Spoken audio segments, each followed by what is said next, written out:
அதிகமாக நேசித்தார். கடந்த நாட்கள்ல மிகுந்த பாரத்தோடு இருக்கும் பொழுது என்னுடைய மகனுடைய எனக்கு கூட நிறைய சாட்சி இருக்குது.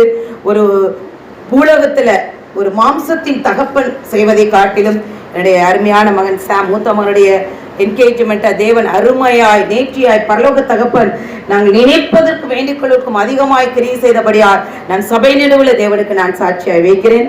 அது மாத்திரமில்ல, நம்ம சபையிலையுமே காலையிலிருந்து 9 மணியிலிருந்து ஒவ்வொரு காரியங்கள் செய்து கொண்டிருக்கிறோம். சமையல் காரியங்கள் எல்லாம் செஞ்சு கொண்டிருக்கிறோம். அந்த முதல் வாரம் 2வது வாரம் கண்டிப்பாக வரணும்னு பாஸ்டர் கேட்டுக்கொண்டபடியினால் இந்த கம்யூனியன் எடுக்கிற நைட்டு நான் ஒவ்வொரு குடும்பத்திற்காக ஜெபிக்கும் பொழுது ஏறக்குறைய ரெகுலராக வர்றவங்க 55 குடும்பம் இருக்கிறாங்க. வராதவங்களும் இன்னும் 10 குடும்பங்கள் இருக்கிறாங்க. அப்போ இத்தனை குடும்பங்கள்ல இன்னைக்கு கொஞ்சம் பேர் தான் வந்திருக்கிறோம். எல்லாம் நம்ம இன்னும் அதிகமாக ஜெபம் அதிகமாக இருக்க வேண்டியது நமது கடமை. அது மாத்திரமில்ல, உடன் ஊழியர்களால் அருமையான பிரதர் கூட இந்த பிரசங்கத்துக்கு எனக்கு கையில் கொடுத்தா கூட நல்லா